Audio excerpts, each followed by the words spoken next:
June 14, 1776, the Second Continental Congress took a break in writing the Articles of Confederation and passed a resolution stating that flag of the United States of America shall be 13 stripes of alternate red and white with a union of 13 stars of white on a blue field representing the new constellation. This resolution was made following a report of a special committee which had been assigned to suggest a flag design. A flag of this design was first carried into battle September 11, 1777 in the Battle of Brandywine.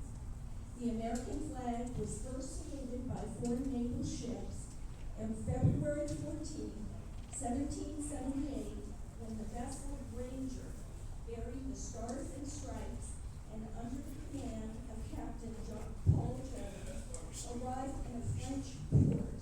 The flag first flew over a foreign territory in early 1778 at Nassau, Bahamas, where Americans captured British forts. Observance of the adoption of this national flag holiday was not soon in coming, however. Although there were many incidents for the first official observance of Flag Day, it took an entire century after the flag's adoption in 1777 before it was recognized that there was a need for an official celebration of its creation. This first claim was from Hartford, Connecticut. The citizens of this town thoroughly enjoyed throwing a party, especially for the purpose of honoring the beautiful flag that was becoming more and more popular as representative of our larger country. But still, no national observance. In the late 1880s, schools all over the United States started to hold more Flag Day programs. One of the main purposes for these celebrations was to contribute to the Americanization of immigrant children so they would learn about their newly adopted country. These observations caught on with individual communities all over the country. The most recognized claim for a special day to honor a warrior comes from the state of New York. On June 14, 1889, Professor George Bolsh, a principal of a free kindergarten for the poor in New York, had his school hold patriotic ceremonies to observe the anniversary of the Flag Day resolution. The initiative attracted attention from the State Department of Education, which arranged to have the day observed in all public schools thereafter. Soon, New York State Legislature passed a law making it the responsibility of the state superintendent of public schools to ensure schools hold observances of Lincoln's birthday, Washington's birthday, Memorial Day, and Flag Day. In 1897, the governor of New York ordered the display of the flag all over the public buildings in the state, an observance considered by some to be the first official recognition of the anniversary of the adoption of the flag. Finally, Pennsylvania became the first state in the Union to officially establish June 14th as Flag Day, a legal holiday. Today, Flag Day is a nationwide observance, but Pennsylvania is the only state that recognizes it as a legal holiday. Bernard Sigard, a school teacher in Winnebago, Wisconsin, reportedly spent years trying to get Congress to declare June 14th as a national holiday. Finally, in 1916, President Wilson, and again in 1927, President Coolidge, both issued proclamations asking for June 14th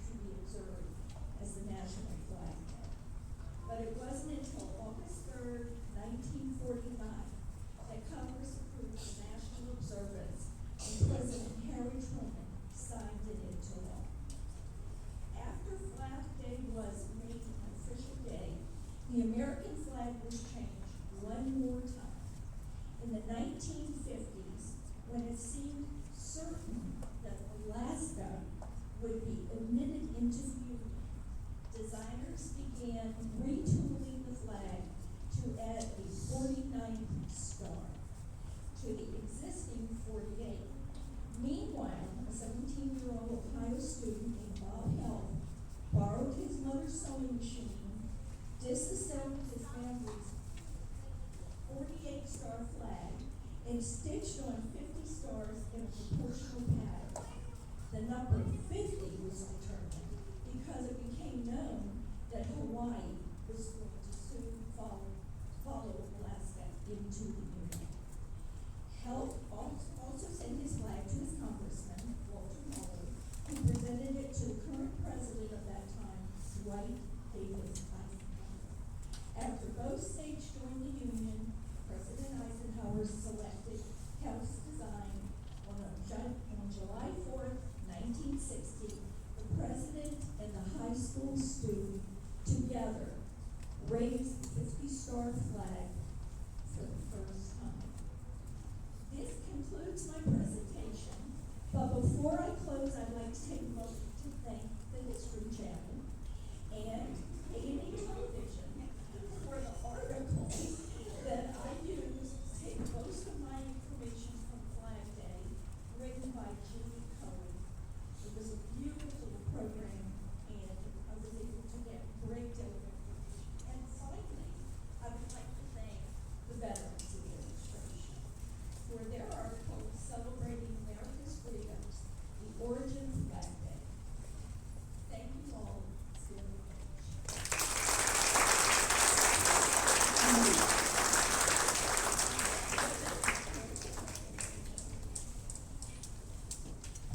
Thank you again, Ms. May.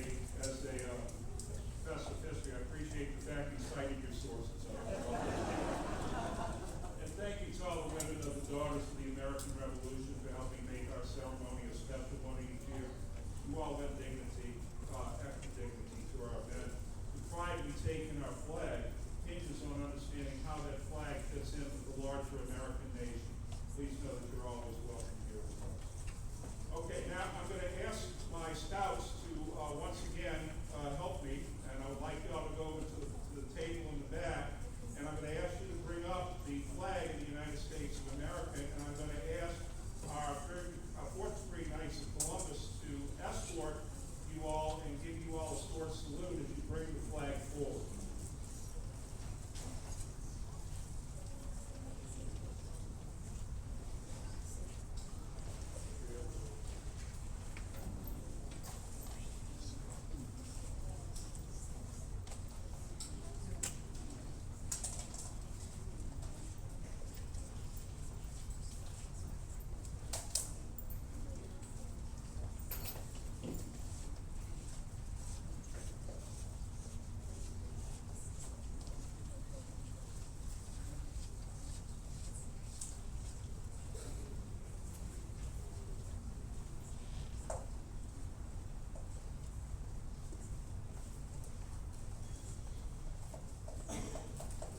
Each year, our council dedicates the new American flag to the memory of a person or persons whose effort and sacrifice embodies the highest ideals of service and patriotism.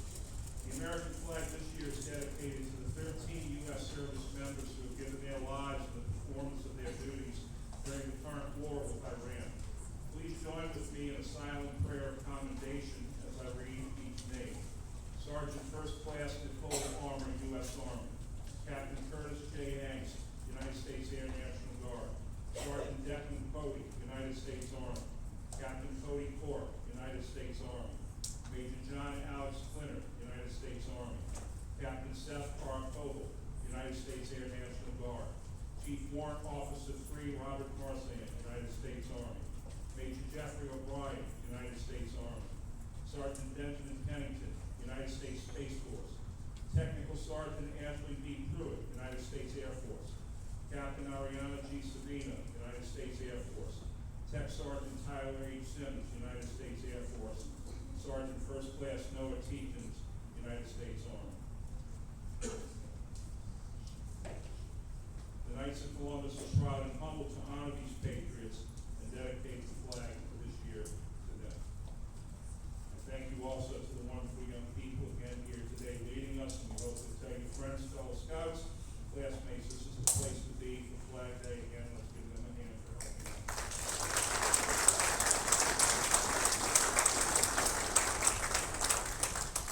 Our next presentation will be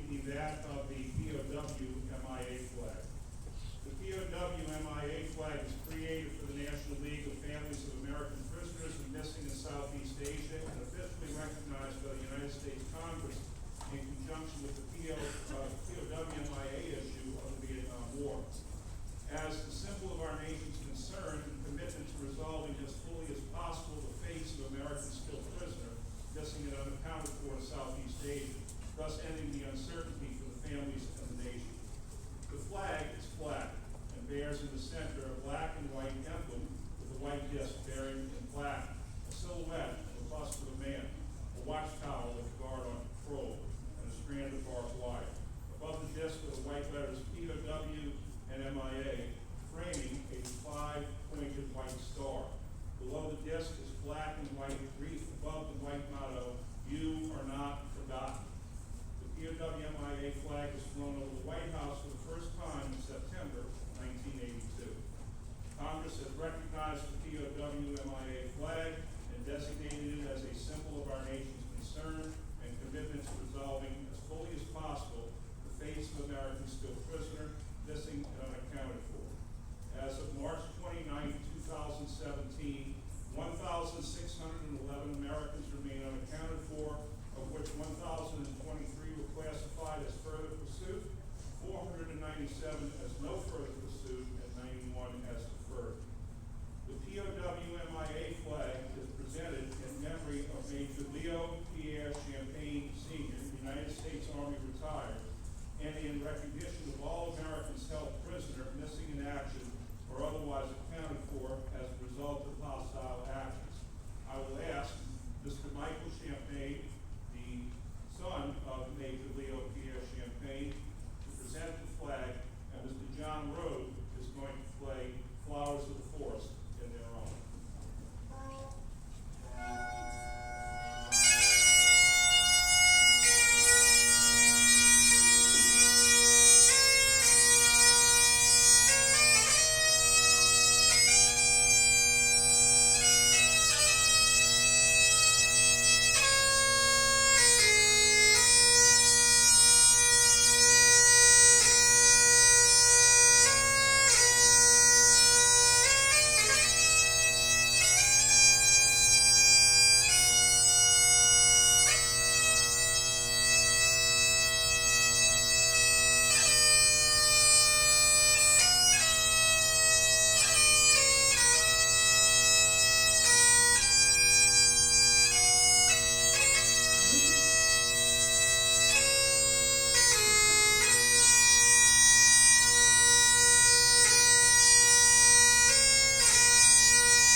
Thank you, gentlemen. We now come to our featured speaker for today. I first met Jackson Smith at the same time I learned about a community called Bastion, located on Mirabeau Avenue right over the London Canal.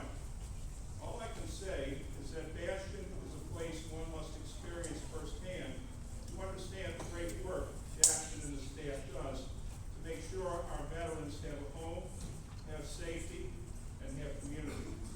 Jackson N. Smith is a native of Washington, D.C., and then moved to New Orleans in 2003, and he has called this city his home ever since.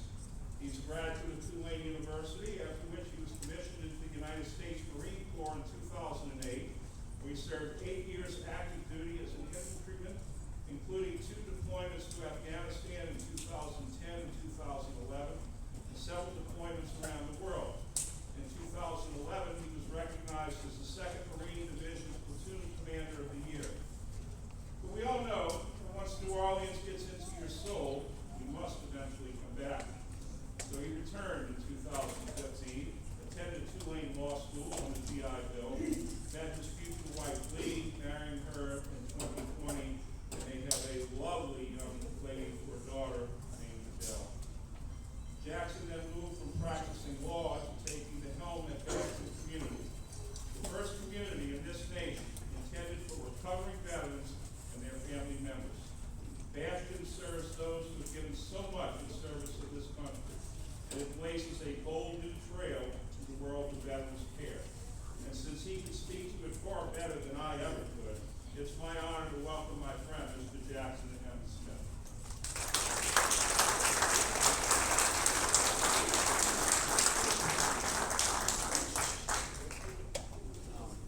Thank you so much, Don. It's going to be hard to live up to that introduction. But beyond the introduction, I owe John in particular a tremendous debt of thanks for the work that he does on truly a daily basis. And I mean the hard work of showing up, of giving your time, of giving your resources, of making phone calls, spreading the word about good work that's being done in our community, and rolling up your sleeves and doing the work yourself. I don't know many folks who set a better example in that regard than John Fitzmore. So I'm really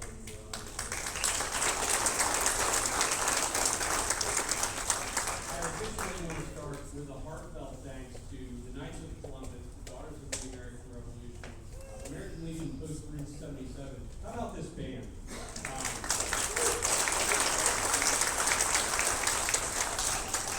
We at Bastion are in the work of community building. And the reason why we focus so much on that particular problem set is because we see how badly it is needed. And that all across this country, veteran or not, we are all experiencing a crisis of disconnectedness, of loneliness, isolation from one another, getting sucked into our phones rather than face-to-face conversations with our fellow human beings.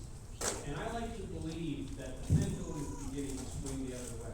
That people are starting to recognize what we have lost and all of the opportunities to gather with one another in rooms like this one and see what unites us, what we share in common rather than what divides us. And I believe when that pendulum does swing back, what we will come back to is, again, rooms like this one, where people like you all have kept the lighthouse lit and have kept doing the hard work of community building, and to have partners and people and organizations like American Legion Post 377 who are doing what they're doing well enough that they can feel a volunteer band like this one they can put on a show like today.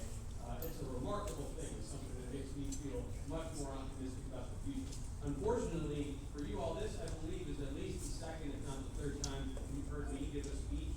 So if you are going to fall asleep, just try to get, your sheet music up in front of your face.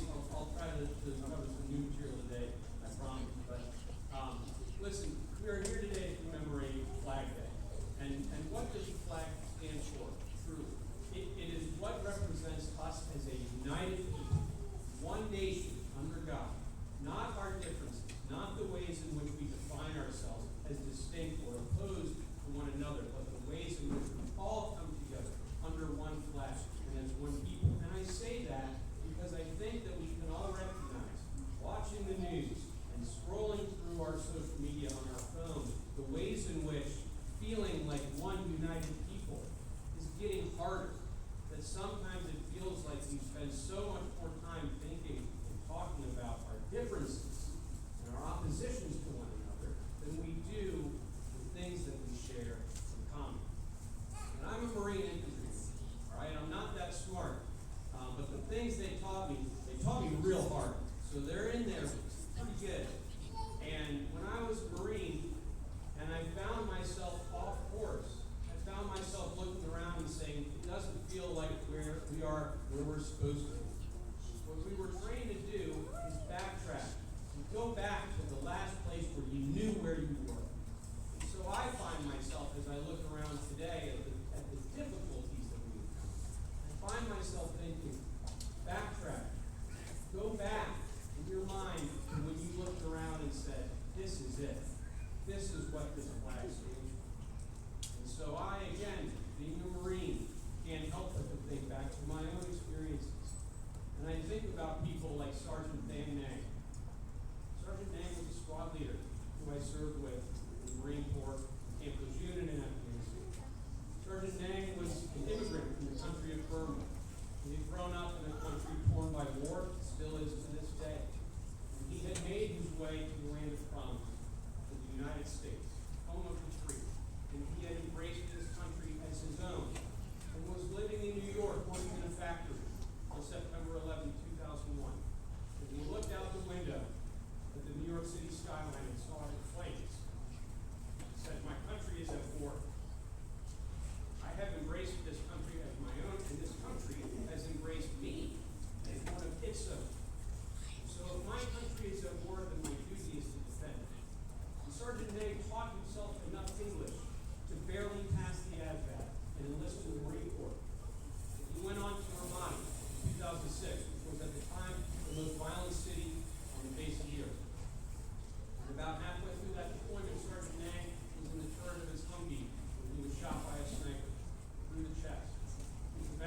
back to Bethesda, to the Naval Hospital, where he spent 3 years recovering from his injuries. All the while, insisting on fighting his way back to a line infantry unit so that he could deploy again. And when I reached my unit as a young lieutenant, first-time platoon commander, here was Sergeant Nang, fresh out of recovery. Can't wait to go back. And he did go back with us. By now, on his third deployment, his second war in service of his country.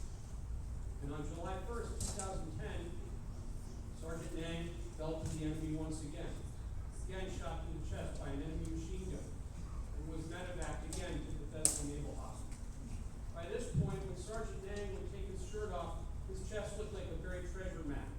This is where the bullet from Iraq went in, this is where it came out. This is where the other one came in, this is where it came out. This is where the first Afghanistan bullet went in. We don't know where it is, we're still looking for it.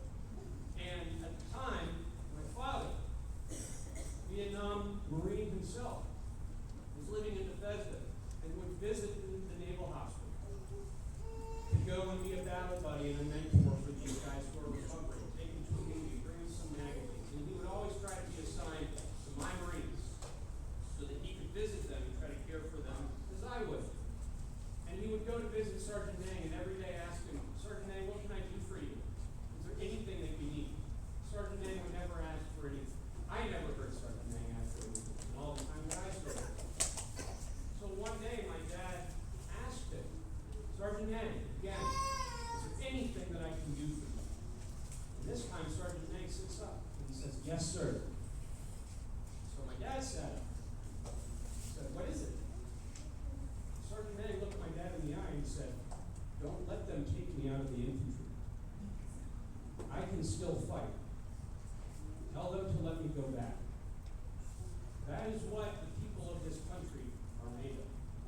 From wherever they come, to reach the land of the free, whether they are born here and wake up on September 11th like I did, to turn on the television and see their country at war and say, it is my turn to go. Or they came from halfway around the world to seek a better life and find it here.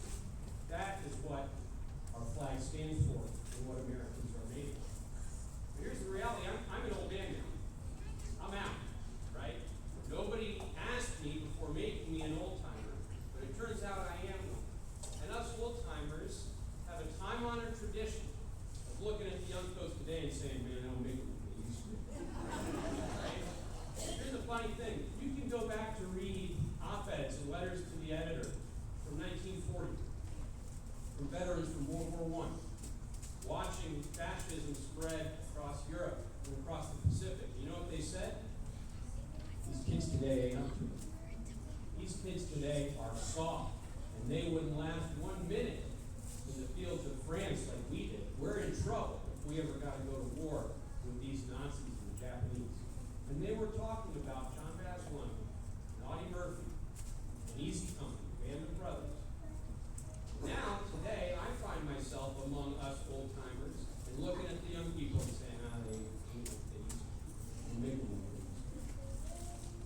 And I thought that until 2021, when I watched the evacuation of Afghanistan unfold on TV.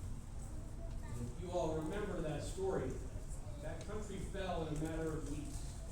And so, in a great sense of urgency, 2 battalions of young Marines, less than 1,000 Marines each, were sent to Hamid Karzai Airfield and told, hold the line. Hold the line for as long as you can so that we can get as many of these people out as we can. What can we promise you? Nothing. How much ground do we hold before you get there? 0. Hold the line. Every one of those Marines by 2021 were folks who were thinking, I missed the war. I joined the fight like I grew up watching Marines fight in Iraq and Afghanistan. By the time I got into uniform, it was all over. Most of those Marines had spent the last 7 months on Navy ships, cruising around the world waiting for something to happen. And now reaching the end of their deployment and thinking, well, shoot, all that training for nothing. I'm never going to get to prove whether I am up to the same standard that those Marines were in Iraq and Afghanistan and Vietnam. Until the call came. And in 9 days, Marines held the line and brought 115,000 people to safety. Until what we all knew would happen sooner or later finally did. And 13 of those young Marines lost their lives at Abbey Gate. One of those Marines was named Sergeant Nicole E. And a photo of Sergeant E had gone around the internet in a couple days before she lost her life. She was a female Marine, which means that she was uniquely meaningful and useful in this environment because so many of the people that we're trying to bring through the wire are women and young children. And we need women service members who can talk to them, who can take care of those children. And so the few female Marines that we had were working 12 and 24-hour shifts out on that line because it needed to be done. And that's what Sergeant B was doing. In this photo that went around shortly before her death, she's in her gear, her utilities, her vest, her face is dirty and sunburned. She looks like one of my Marines. She looks like an infantry Marine who's been out doing their job for a long time. She's holding a baby in her arms. She's looking down at a mother with her child. She attached to the photo, "I love my job." For 6 days, this young Marine had been on the line, knowing the risk, and knowing that sooner or later that suicide death was going to come. And all she had to say was, "I love my job." That is what the flag stands for, and what Americans are made of. And that is every bit as true today as it was 20 years ago, as it was in Vietnam, as it was in Iwo Jima, as it was when we set that flag together for the first time. So, I'll conclude with this. I've learned over the years that I can really get to talking, and sometimes leave people thinking, well, what's the point? The point is this. I like to conclude with a call to action. What I ask of you all as we go forward is to commit yourselves to doing the work. That this flag continue to stand for what it always has. For the American dream. Unique across the world for what it stands for. That you can be anyone. You can come from anywhere and start from anything. And be whatever you want to. I look at my father, a Vietnam veteran, and my young daughter here. And I think that our charge as Americans really comes down to those two. That we think about those who went before us and the legacies that they set, and we find ways to live up to it. And we also look at the next generation, and we think about what we are leaving them, and think we cannot afford to do anything less. Because whatever mess that we leave, it will be theirs to clean up. So that is my charge to all of you. Remember our legacy, and remember who we do it for. So with that, I conclude by telling you all, God bless America. Thank you all so much for the privilege of being here with you today. And what a great day. Thank you.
that you all are having in celebration of the nation's 250th anniversary. Please, they don't charge anything for you to go see their music and hear their music, so please take a flyer if you're interested. I'm now going to ask Father Wayne Pacey, the pastor of St. Dominic Church and our council chaplain, to bless our flag before we proceed on. Father Pacey.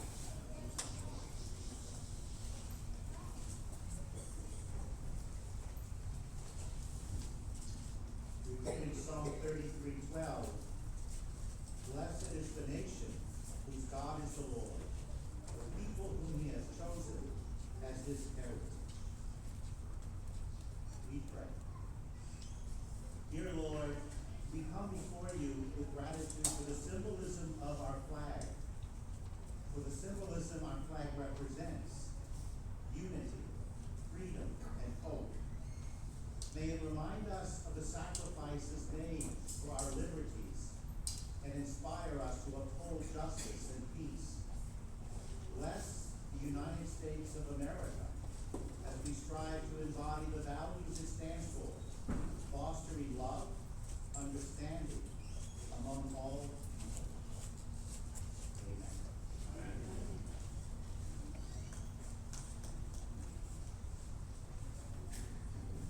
Thank you, Father Pacey. Before we proceed to the flagpole, I would ask all of you to be sure that you have an American flag with you when we proceed outside, as was courtesy of one of our knights, Brother John Cranfield. We're going to be taking photographs around the flagpole, so we'd like everybody to go out there who wants to be in a picture. Please make sure also that no flag is left on the floor before you leave your seat. And finally, when you've gone home from the ceremony, I hope certainly that all of you taking home flags will put them in places of honor in your house or in your gardens. But if you wish to find an even more appropriate place for them, then please consider visiting one of our many cemeteries and placing it on the grave of a U.S. serviceman or woman. We're now going to proceed to the flagpole at the corner of Harrison and Vicksburg. I'm going to ask, first of all, that our guest speaker, Mr. Jackson Smith, and our other guest speaker, Mr. Harvey, to take respectively the American flag and the POW flag. And I'm going to ask all the scouts and all the children to come into the center aisle who wish to do so. And you all are going to escort Mr. Smith and Ms. Nagy to the flagpole.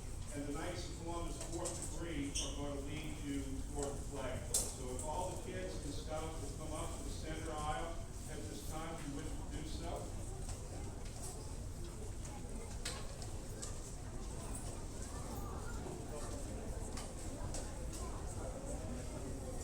And as we head out, as soon as we get the flags walking, the band is going to play some exiting music for us. Come on, kids, all the kids come forward. Please.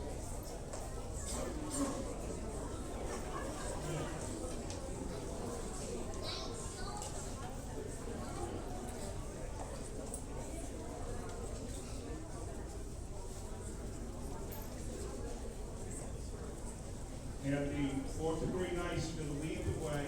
They can be followed by Mr. Smith and Ms. Nagy, and then the children will follow them. Okay?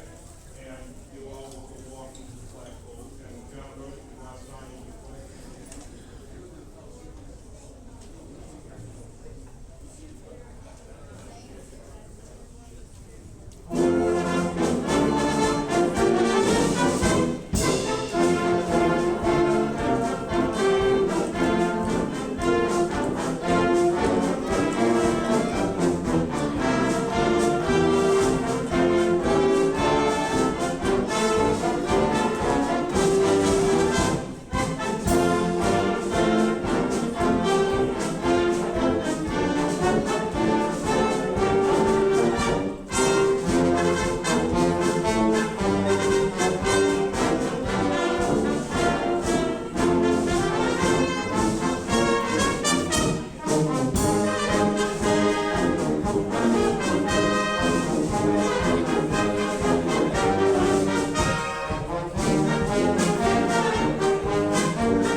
thank you for being there watching my program. Anyway, if you like, please leave a like, hit that like button and subscribe. And I'll see you in the next video.